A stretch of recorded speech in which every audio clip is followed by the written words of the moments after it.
दोस्तों नमस्कार, बहुत बहुत स्वागत है आपका। द गोपा टॉक्स में मैं आपसे बात करती हूँ आपसे जुड़े मुद्दों की, आपसे जुड़ी समस्याओं के बारे में। इस बार का हमारा विषय युवाओं पर केंद्रित है।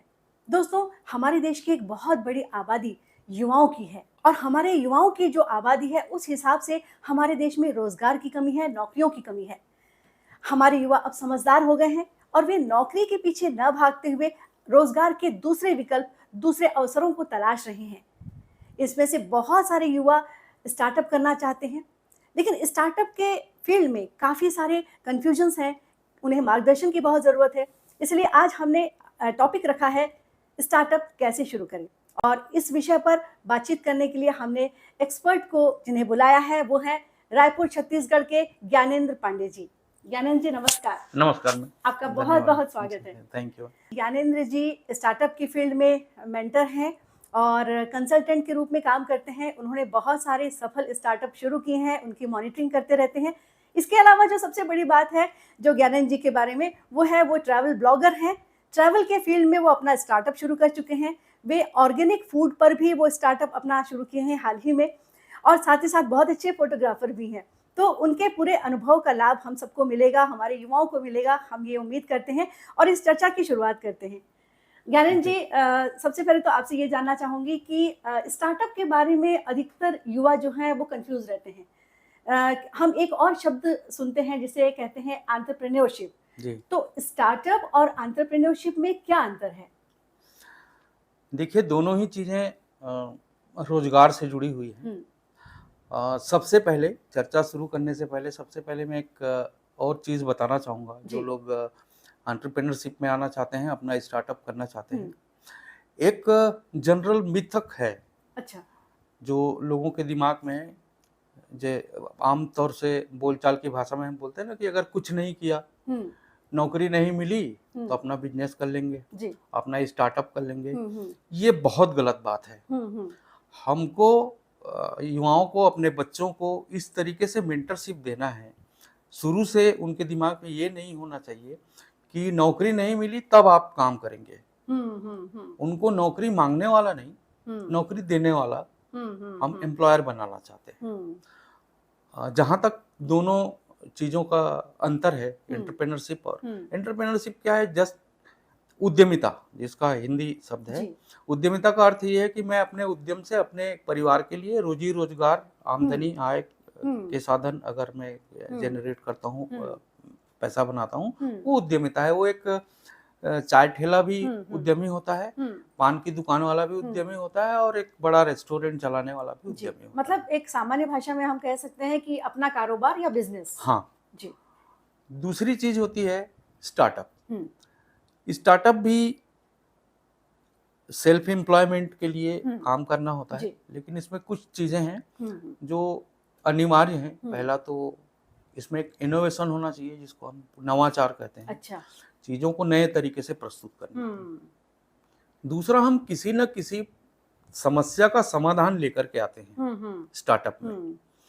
तो वो प्रॉब्लम सॉल्विंग जो एक स्टेटमेंट होता है जी। वो हमारे स्टार्टअप को औरों से आगे लेकर के जाता है। हम जितनी अच्छी तरीके से प्रॉब्लम सॉल्विंग सॉल्यूशन देंगे, उतना अच्छा हमारा स्टार्टअप आगे चलेगा। तीसरा जो इम्पोर्टेंट पॉइंट है वो ये है, वो स्केलेबल होता है। अच्छा। एक 100 रुपए का स्टार्टअप भी चालू करके 1000 करोड़ की कंपनी बन जाता है। उसमें अच्छा। बहुत सारे लोगों को एम्प्लॉयमेंट मिलता है, डायरेक्ट इनडायरेक्ट रूप से। तो ये दोनों बेसिक अंतर है उद्यमिता और स्टार्टअप में। स्टार्टअप शुरू करने का सही समय क्या है? हालांकि आपने ये बता दिया कि विकल्प नहीं है ये जी, इसको प्राथमिकता से लेना चाहिए कि नौकरी नहीं मिल रहा है तो हम स्टार्टअप शुरू करें, ऐसा नहीं होना चाहिए। लेकिन इसके बारे में सोचने का सही समय क्या है? देखिए जहाँ तक मेरा अनुभव है, जब बच्चा 12th पास करता है, जिस सोसाइटी में हम बिलोंग करते हैं, 12th पास करने के बाद उसके अपने सपने होते हैं कि मैं सीए बन जाऊंगा, कलेक्टर बन जाऊंगा, पीएससी दूंगा, यूपीएससी दूंगा। उसी उम्र से उसको अपने स्टार्टअप का खाका खींचना शुरू कर देना चाहिए कि उसको किस बिजनेस में जाना है या किस स्टार्टअप में जाना है, और शोध कार्य वहीं से आपको शुरू कर देना चाहिए कि किस फील्ड में आपको करना है, कितना बड़ा करना है, कब करना है।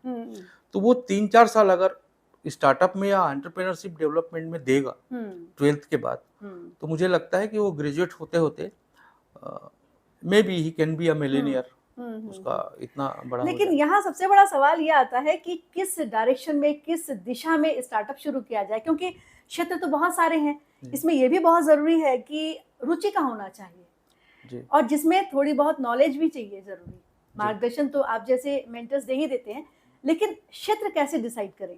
एक चीज होता है देश काल और वातावरण, कि हम किस जगह में काम कर रहे हैं, किस वातावरण में काम कर रहे हैं जी और किस समय में काम कर रहे हैं। जी छत्तीसगढ़ की बात करूं, हमारे स्टेट की, तो यहाँ पर 2-3 चीजें हैं, सब्जेक्ट्स हैं जिस पर कि स्टार्टअप सफलतापूर्वक प्रारंभ किया जा सकता है। जी पहला तो ये कि हमारा प्रदेश, जैसा आप जानती हैं, धान का कटोरा है। बिल्कुल। एग्री स्टार्टअप कर सकते हैं, पारंपरिक खेती से हटकर उसमें कुछ टेक्नोलॉजी ला सकते हैं, जी मल्टीपल क्रॉप्स कर सकते हैं। जैसे प्रधानमंत्री जी ने कहा था कि किसानों की आय दुगनी, तो वो तभी संभव है जब हम उस पर इनोवेशन लेकर के आए, क्योंकि जमीनें तो लिमिटेड हैं, लेकिन उसमें मल्टीपल क्रॉप लेकर के, ज्यादा क्रॉप लेकर के, फसल परिवर्तन करके, ये इनोवेशन करके हम स्टार्टअप कर सकते हैं। कॉन्ट्रैक्ट फार्मिंग भी उसमें एक हो सकता है। दूसरी चीज ये है कि हमारे प्रदेश में पर्यटन की बहुत संभावना है जी, लेकिन उस तरीके से हमारा पर्यटन अभी तक डेवलप नहीं हुआ है जी उसमें बहुत काम करने की जरूरत है। तो एक टूरिज्म सेक्टर एक बहुत बड़ा है जिसमें eco tourism, agri tourism, tribal tourism. तीसरी जो सबसे महत्वपूर्ण चीज है वो है हेल्थ। अच्छा।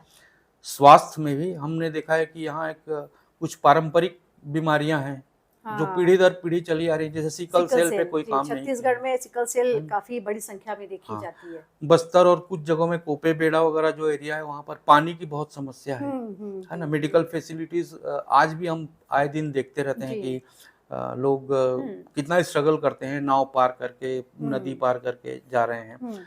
तो हॉस्पिटल्स के लिए, मेडिकल फैसिलिटीज के लिए अच्छा स्टार्टअप यहाँ पे हो सकता है। तो ये 2-3 चीजें हैं जिस पे युवाओं को ध्यान देना चाहिए। ज्ञानेंद्र पांडे जी जिस तरह से बता रहे थे कि फार्मिंग पर भी नए इनोवेशंस कर सकते हैं, तो मैं आप सभी युवाओं से चाहूंगी कि आप मेरे चैनल को सब्सक्राइब कीजिए, लाइक कीजिए, शेयर कीजिए, क्योंकि मैंने अपने पिछले जो एपिसोड में ये बताने की कोशिश की थी कि हमारे एरिया के एक बहुत ही सफल किसान हैं, धमतरी जिले के कुरुद क्षेत्र के ग्राम परसवानी के किसान गजेंद्र चंद्राकर जी, जिन्होंने ब्लैक राइस के साथ साथ बहुत सारी संरक्षित जो धान की किस्में हैं उन्हें लगाया और साथ ही साथ उनमें औषधीय गुण हैं जो कि कैंसर प्रतिरोधी गुण हैं।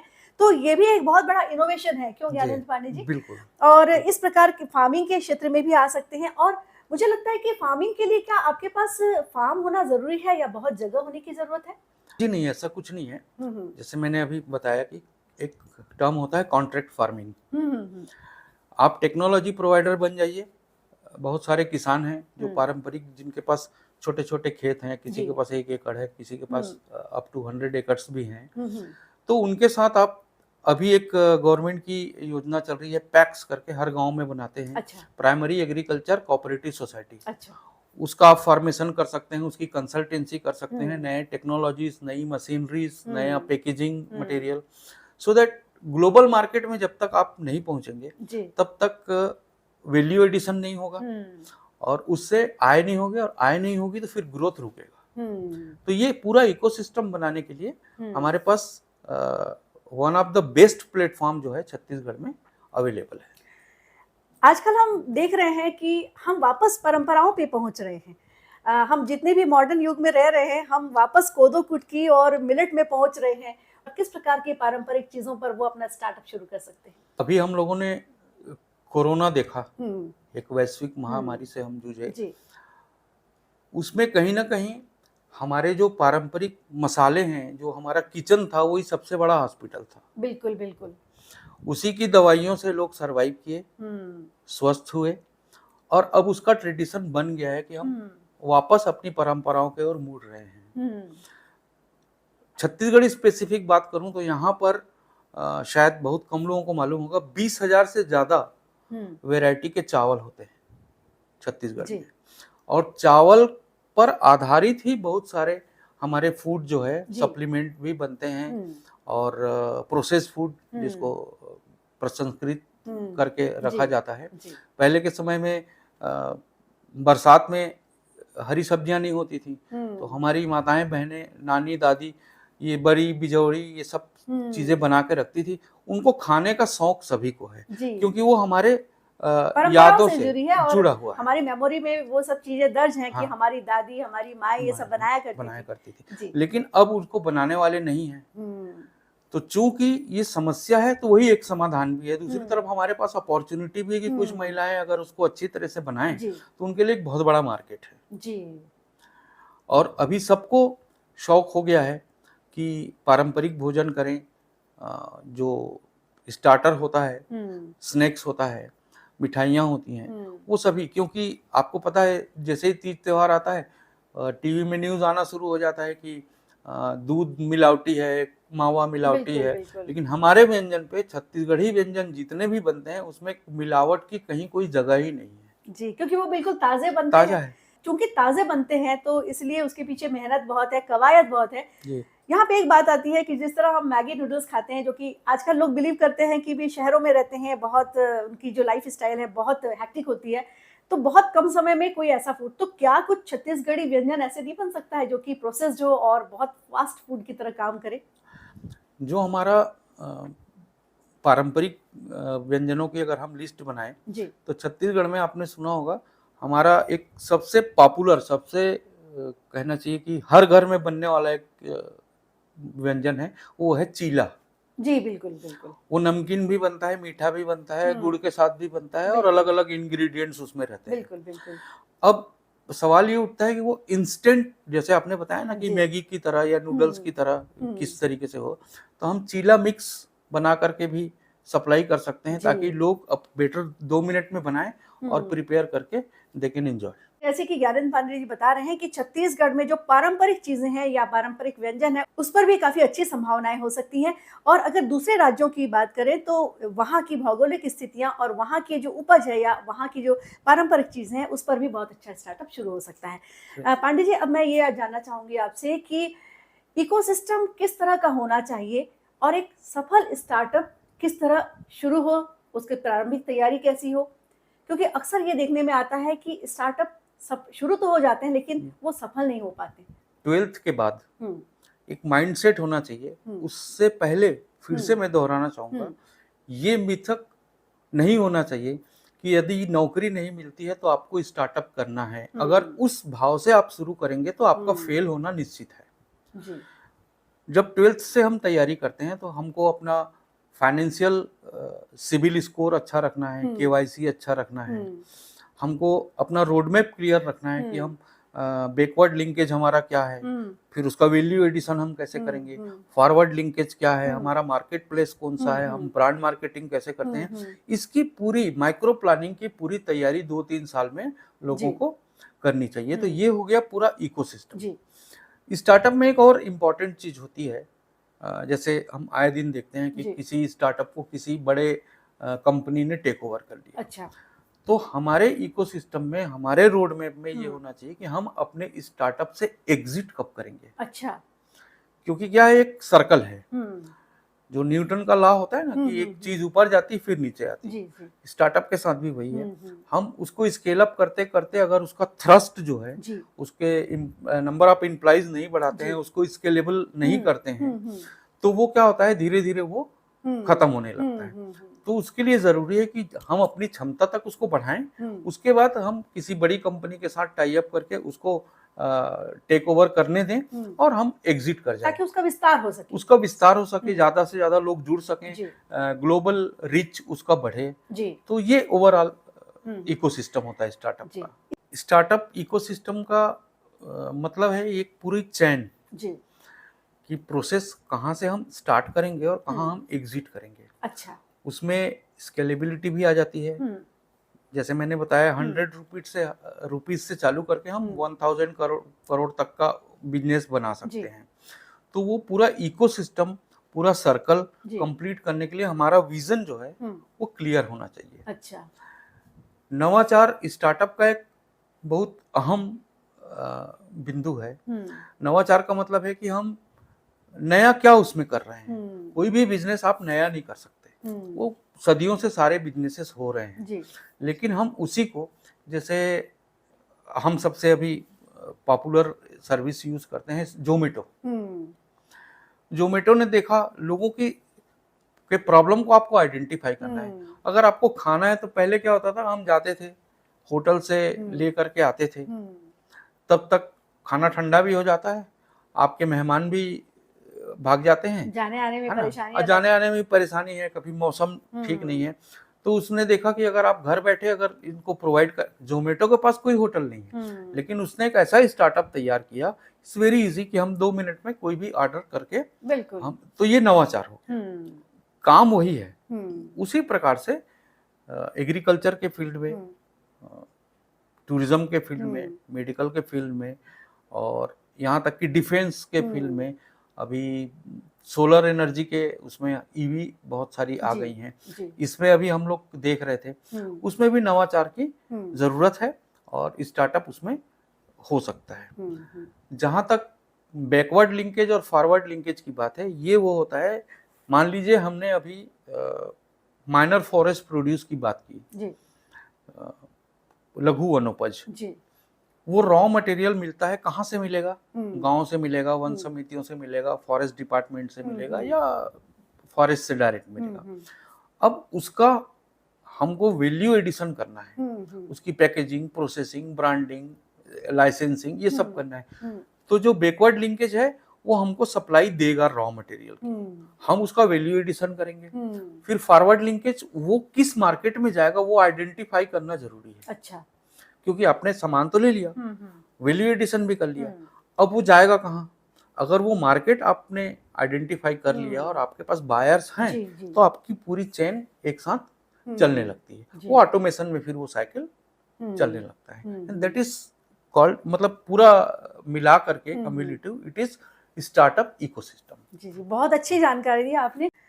तो मुझे लगता है हमारे युवाओं को आज स्टार्टअप के बारे में बहुत अच्छी जानकारी मिल रही है। लगातार बने रहिएगा और हमारे इस वीडियो को लास्ट तक देखिएगा। अगर आपने सब्सक्राइब नहीं किया है तो द गोपा टॉक्स को ज़रूर सब्सक्राइब कीजिए, लाइक कीजिए और शेयर कीजिए। हम अपनी चर्चा को जारी रखेंगे और जानेंगे कि ज्ञानेंद्र पांडे जी के अपने अनुभव क्या रहे।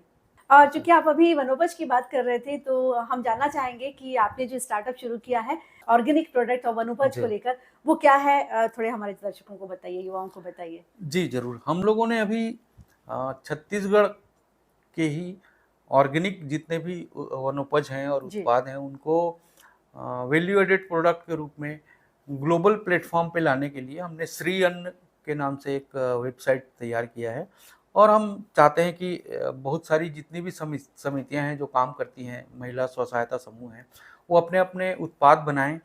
हम उनको इस बात के लिए भी कंसल्टेंसी देते हैं कि वो अपना लाइसेंस कैसे प्रोक्योर करें, वाइट लेबलिंग क्या होती है, वैल्यू एडिशन क्या होता है, और वो उस प्लेटफॉर्म का उपयोग करके ग्लोबली उसको उस मार्केट प्लेस में अपना प्रोडक्ट बेच सकती है। जिसमें क्या क्या प्रोडक्ट्स आप रख रहे हैं? अभी प्रोडक्ट लिस्टिंग का काम चल रहा है, फिर भी हम 100 से ऊपर प्रोडक्ट हमारे हो चुके हैं, जिसमें मिलेट्स के बहुत सारे प्रोडक्ट हैं और होममेड चीज़ों का, जैसे मैंने बताया, पारंपरिक अचार वगैरह हैं, बड़ी है, ये सारी चीज़ें हैं। शहद है जो शुद्ध रूप से मिलता है, चार चिरौंजी, तिखुर जो हमारे छत्तीसगढ़ स्पेसिफिक है, पसहर चावल है ना, ये हेल्दी भी है। अभी अब दुनिया के लोग उसको उनकी डिमांड में आ रहा है, लेकिन हम महत्व को समझ के आप लोग यूज करना चाह रहे हैं उसे। हम बरसों से उसको उपयोग करते हैं, तो एक प्लेटफॉर्म है जहाँ से लोग खरीद सकते हैं। और हमारा जो उद्देश्य है वो इन प्रोडक्ट्स को ग्लोबल प्लेटफॉर्म पे ले जाना है। लोकल तो ये मिलता ही है। जी। स्किल और ट्रेनिंग की कितनी भूमिका होती है? देखिए, स्किल, ट्रेनिंग, कंसल्टेंसी और नॉलेज, ये 4 चीजें हैं। एक तो क्या है, जनरली देखा जाता है कि ट्रेनिंग को लोग इतना महत्व नहीं देते, उसका क्या प्रशिक्षण करना, इट्स नॉट लाइक दैट। कि जिस सब्जेक्ट में आपको काम करना है उसमें अच्छा छोटे छोटे कोर्सेज होते हैं, आजकल ऑनलाइन भी, गूगल में भी बहुत सारे हैं।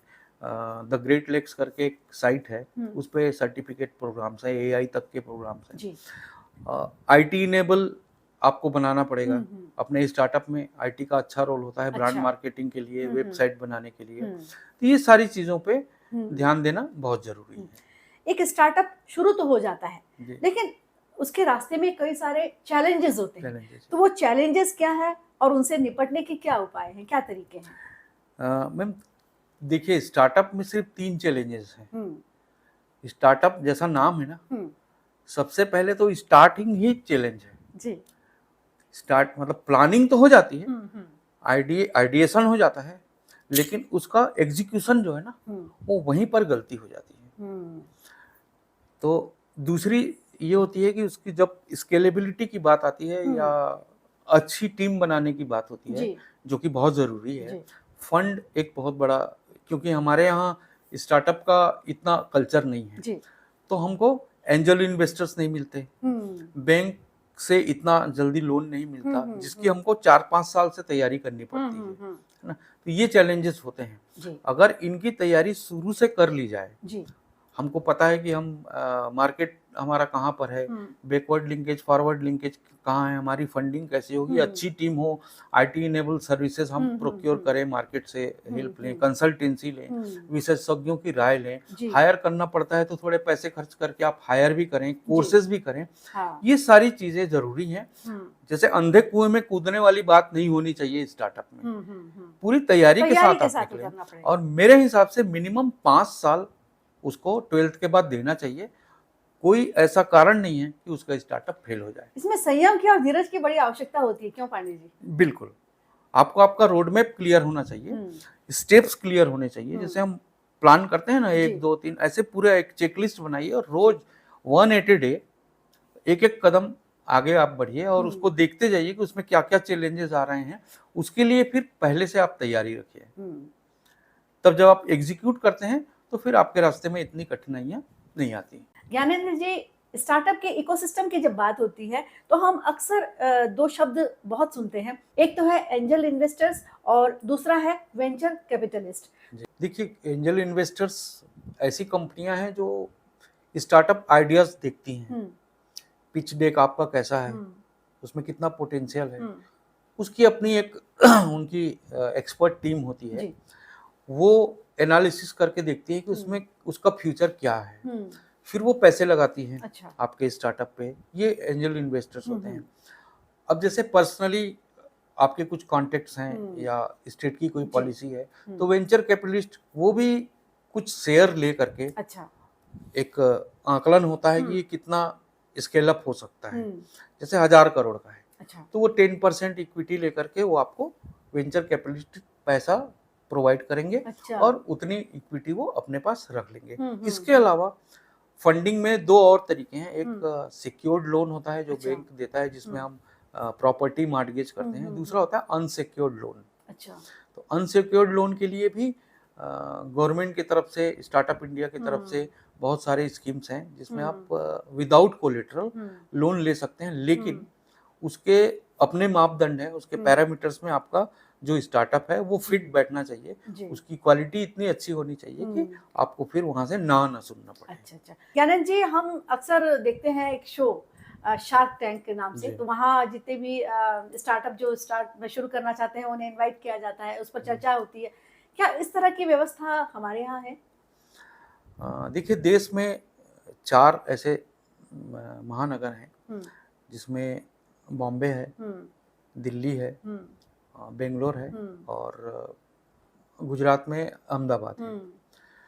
यहाँ पर एंजल इन्वेस्टर्स की जो फॉरेन के भी कंपनियां हैं, जी, वो चूंकि ईज ऑफ डूइंग बिजनेस इन जगहों में अच्छा है, नए स्टार्टअप यहाँ से लॉन्च होते हैं, तो उनके ऑफिसेस हैं। अच्छा, आप उनसे संपर्क करके या किसी कंसल्टेंसी फर्म से संपर्क करके एंजल इन्वेस्टर्स के पास समय लेकर के अपना जो प्रेजेंटेशन है, अच्छा, अपना पूरा आइडिया स्टार्टअप का, वो प्रेजेंट कर सकती हैं। वो अपने हिसाब से उसमें कुछ चेंजेस करते हैं, अपने मापदंड पे उसको फिट करते हैं। जी, उसके बाद एंजल इन्वेस्टर भी दे आर आल्सो इंटरेस्टेड कि आपको हम पैसा दें। वो उनका काम ही लोगों को फंडिंग करना है। जी। जो बड़े शिक्षण संस्थान हैं जैसे एग्रीकल्चर कॉलेज है, एनआईटी है, आईआईटी, जी, यहाँ पे भी इंक्यूबेशन सेंटर्स होते हैं जी। स्टार्टअप के। तो किस तरह जो हमारे युवा है उस इन सेंटर्स से जुड़े और अपना काम शुरू कर सकें? देखिए, समय-समय पर स्टार्टअप से रिलेटेड एप्लीकेशंस इंक्यूबेशन सेंटर हुँ, निकालते रहते हैं। हुँ, उसमें अपने आप को रजिस्टर करना होता है। अच्छा, फिर वो ट्रेनिंग देते हैं हुँ, कि किसी भी स्टार्टअप के डिफरेंट फेजेस में आपको कैसे काम करना है, हुँ, उसका पिच डेक कैसे बनाना है, हुँ, क्वेश्चन आंसर्स कैसे बनाने हैं, हुँ, उसको स्केल अप कैसे कर, अच्छा, कुल मिलाकर के एक एक्सपर्टीज टीम जो होती है ना, वो हुँ, आपको मेंटरशिप देती है। जी, और वो ट्रेनिंग लेने के बाद फिर आप किसी ग्रांट के लिए एलिजिबल हो सकते हैं। अच्छा, ग्रांट का मतलब ये है कि वो पैसे आपको वापस नहीं करने हैं। अच्छा, वो ग्रांट गवर्नमेंट देती है और हुँ, startup India, stand up India scheme के तहत देती है। चूँकि लोगों में अवेयरनेस नहीं है या हुँ, हुँ, शायद नॉलेज पता की नहीं कमी होता है, लोगों को, जी, हाँ, इसलिए वो अप्रोच नहीं करते हैं। जी, अदरवाइज़ हर यूनिवर्सिटी, हर कॉलेज में हुँ, हुँ, हुँ। अपने नियर बाय जो भी है, पता करना चाहिए और जो इंक्यूबेशन सेंटर है, उसमें अपने आप को एनरोल ज़रूर करना जी, चाहिए। जी। हम अपने दर्शकों को आपके वेबसाइट का भी जो लिंक है वो दे देंगे। बहुत अच्छी जानकारी आपने दी और आपके अनुभव का जो लाभ है निश्चित रूप से हमारे युवा भाई-बहनों को मिलेगा। गाइडेंस के तौर पर भी हम आपका नंबर भी डिस्प्ले करेंगे ताकि उन्हें अगर किसी भी मदद या मार्गदर्शन की अगर आवश्यकता होती है तो वो आपसे संपर्क कर सकते हैं। इतनी अच्छी जानकारी देने के लिए ज्ञानेंद्र पांडे जी आपका बहुत-बहुत धन्यवाद। धन्यवाद। नमस्कार। धन्यवाद। तो युवाओं आपने देखा आज का हमारा विषय स्टार्टअप कैसे शुरू करें, उसके लिए प्रारंभिक तैयारी कैसे करें, क्या स्किल्स की ज़रूरत है और किस तरह एक इकोसिस्टम में बने रहते हुए आप अपना अच्छा स्टार्टअप, सफल स्टार्टअप शुरू कर सकते हैं। खुद भी रोज़गार का सृजन कर सकते हैं, दूसरों को भी रोज़गार दे सकते हैं।